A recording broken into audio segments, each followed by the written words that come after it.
Fala galera, eu me chamo Alan da Silva Lobato, sou do curso de Licenciatura em Música da Universidade do Estado do Pará e hoje estamos aqui com o objetivo de entrevistar um maestro, Álvaro Moisés, que atua como regente na Orquestra Levitas da Assembleia de Deus de Santarém, Pará. Chama a vinheta!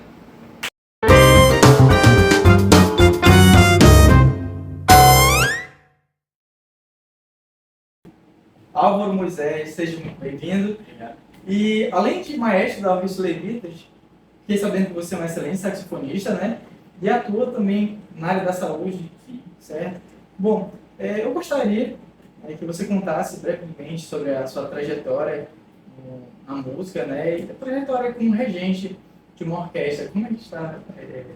Qual é a sua trajetória? Bom, boa tarde, Wallace. Boa tarde a todos os alunos da UEPA. A minha trajetória musical, ela se iniciou em 2014, quando eu entrei aqui, na verdade, na Escola de Música Levitas, mas eu não consegui ter um bom desempenho, né? Não consegui ter um bom desempenho e acabei parando. Acho que isso acontece com muitos músicos, né, que iniciam, muitos alunos iniciam algum instrumento e logo depois param com a vida musical. E eu fui um desses alunos, logo parei. E 2 anos depois eu entrei lá no Almirante, comecei a estudar lá e comecei a fazer musicalização lá no Almirante, tocando saxofone, e a partir daí eu fui evoluindo dentro do sax. E em 2020, acredito eu, fui convidado para estar tocando juntamente com a Orquestra Levitas. E a partir daí comecei a tocar aqui dentro da orquestra. E por uma necessidade, por conta do antigo regente não poder mais estar aqui, né, ele teve que viajar, em 2022 surgiu a chance de ser regente aqui da Orquestra Levitas e eu acabei assumindo esse posto, mesmo não tendo experiência como regente, mas acabei tendo, por fazer isso por uma necessidade. Muito interessante, né? Mas conte mais, qual é a sua trajetória, no caso da inspiração para atuar como maestro? Você se inspira em alguém? Como é que funciona? Sim, com certeza. Eu tenho uma inspiração, na verdade, uma das minhas maiores inspirações, com certeza, é o antigo regente da Orquestra Levitas, o Samuel Felipe, né? Porque eu vejo que a gente vai se espelhando em alguém, não só pela parte musical, mas construindo ali como uma pessoa né? No caso, Samuel Felipe foi um músico que foi inclusive aluno da UEPA, né? Formado pela UEPA. Ele regeu a orquestra durante muitos anos e ele foi uma pessoa que mostrou que estar à frente de um trabalho, estar na regência de uma banda, de uma orquestra, não era simplesmente reger ali, né? Mas cuidar-se de um trabalho como um todo, estar se esforçando, lidar com pessoas, né? E ali eu vi que ele fez um trabalho excelente. E a partir desse trabalho, a partir de ver esse trabalho, eu comecei a me inspirar, né? Tanto em atitudes que ele tomava, tanto tentar ter o conhecimento, né, musical que ele tem, um conhecimento muito vasto. E com certeza ele é a minha inspiração como regente. Bom. E assim, qual é o sentimento de estar na frente de uma orquestra, né? E nas apresentações, qual é a sensação? Na verdade é uma sensação muito boa. Eu lembro quando a primeira vez que eu regi a orquestra, eu estava muito nervoso, né? Inclusive desde o ensaio já estava muito nervoso, e a primeira apresentação que a orquestra fez comigo na frente, meu maior medo era que tudo desse errado, né? Que todo mundo desafinasse, que eu desse entrada errado, ou que qualquer coisa que aconteceria fosse culpa minha.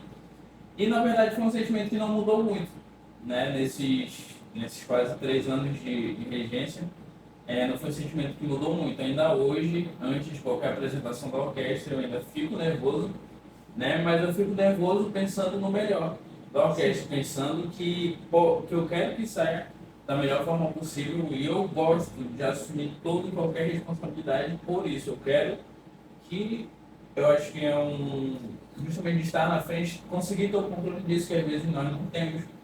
E a sensação é justamente essa, de ver ali os músicos todos tocando de forma sincronizada, poder olhar para as pessoas que estão assistindo, poder ver que elas estão sentindo uma emoção e sentir uma emoção junto com elas, a emoção que a música está passando. E quando ali finaliza, aí vem outro sentimento, que é o sentimento que eu sempre conto para as pessoas mais próximas, que é o sentimento de dever cumprido, que eu sempre tenho. Quando acaba uma apresentação, eu sempre dou aquela respirada, que é aquele sentimento De alívio, né? de alívio, de dever cumprido.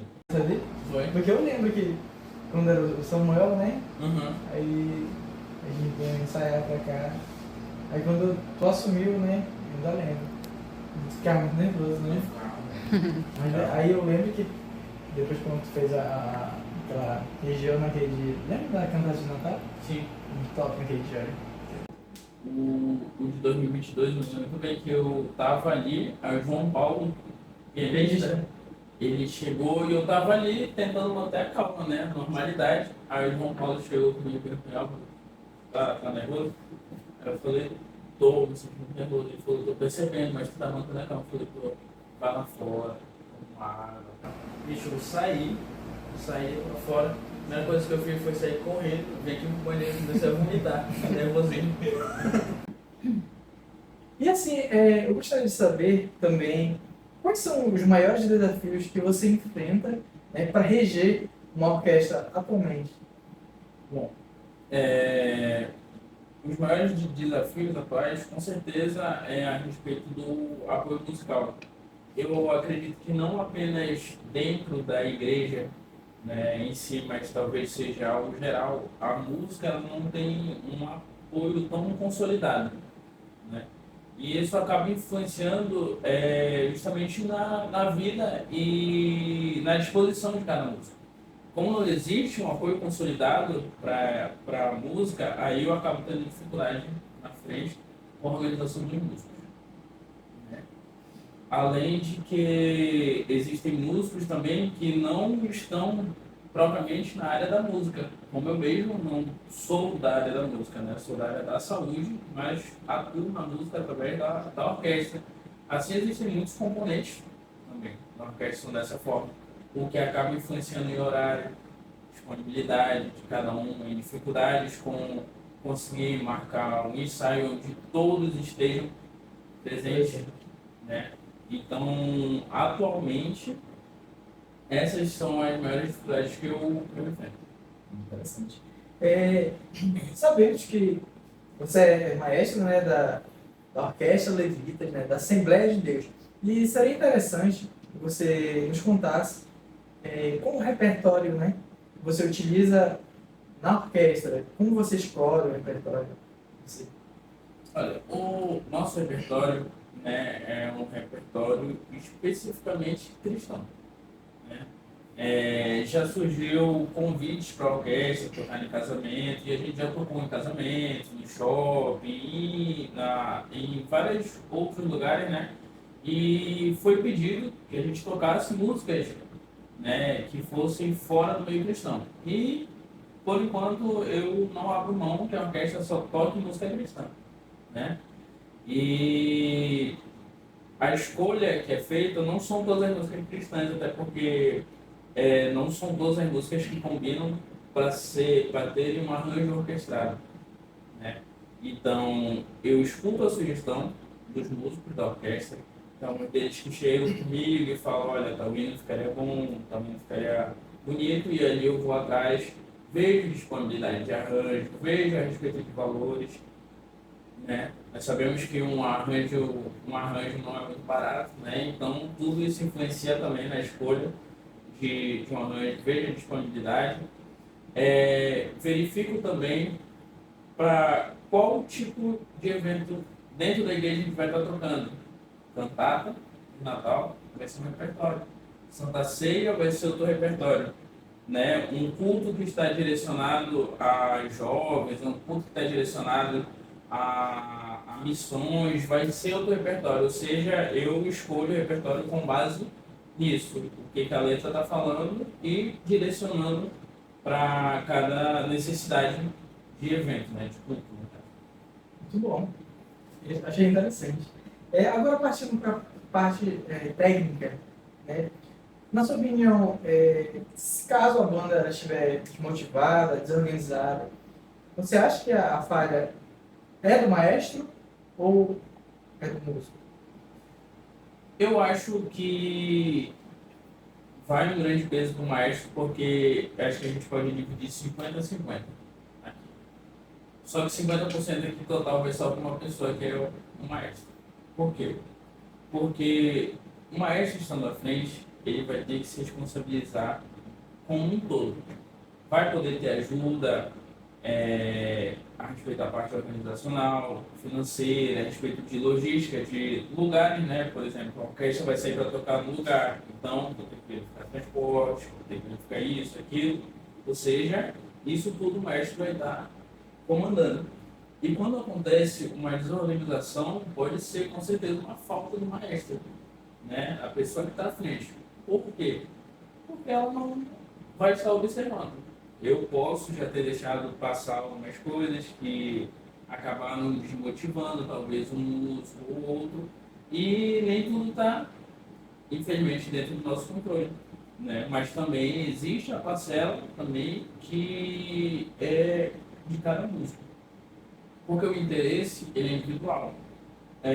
Não existem tantas bandas ou tantas orquestras que são assalariadas, né? No caso, ou seja, a maioria das bandas, principalmente de escola, e assim como acontece aqui na Orquestra Levitas, os músicos eles são voluntários.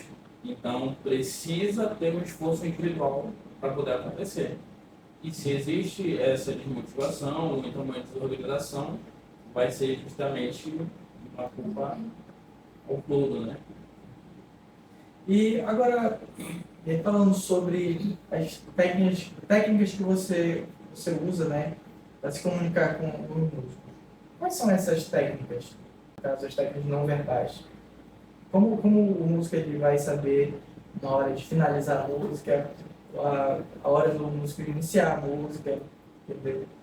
As técnicas não verbais vão ser dentro da própria regência, né? No caso, os gestos de velocidade, vamos ter os gestos de finalização, né? Para mostrar, vai ter, por exemplo, o gesto de finalização, né? Quando a gente está no final de um hino, no final de uma música, tem o gesto preparatório ou levare, né? Chama levare, o gesto preparatório, quando vamos iniciar, que vai dar tanto no início da música, quanto vai estar dando ritmo para ela, seja a minha expressão mais suave, seja a minha expressão um pouco mais rápida, né? Eu vou estar dando o ritmo ali para a música, ou se eu estou querendo uma coisa mais forte, ou uma coisa mais piano, ou então, dependendo da minha expressão também, eu vou estar mostrando para a orquestra se eu estou tocando, se eu estou querendo um retorno deles que seja um pouco mais para baixo, mais motivacional, assim, ou músicas mais alegres. Isso tudo,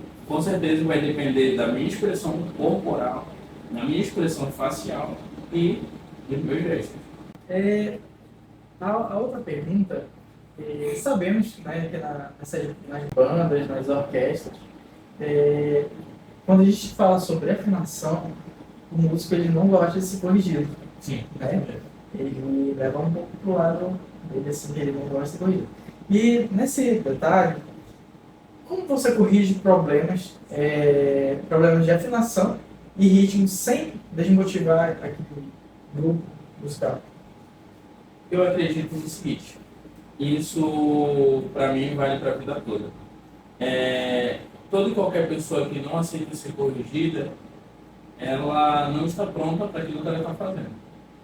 Se você aceita ser corrigido, você aceita uma melhora para aquilo, né? Na música não é diferente. Se você é um músico e um grande saxofonista chega com você, por exemplo, e fala, olha, Wallace, talvez tua embocadura está um pouco tensa aqui, né? E aí tu não vai aceitar, vai continuar tocando errado.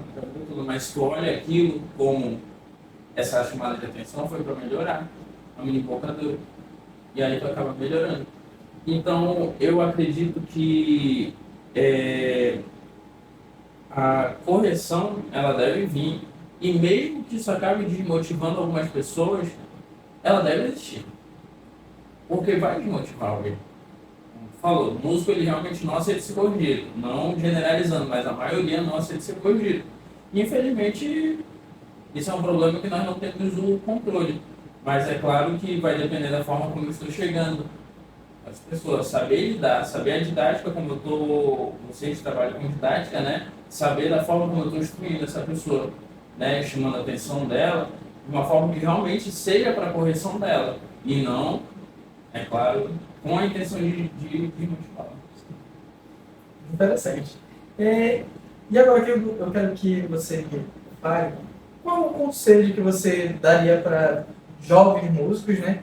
Que eles queiram seguir essa carreira como regente?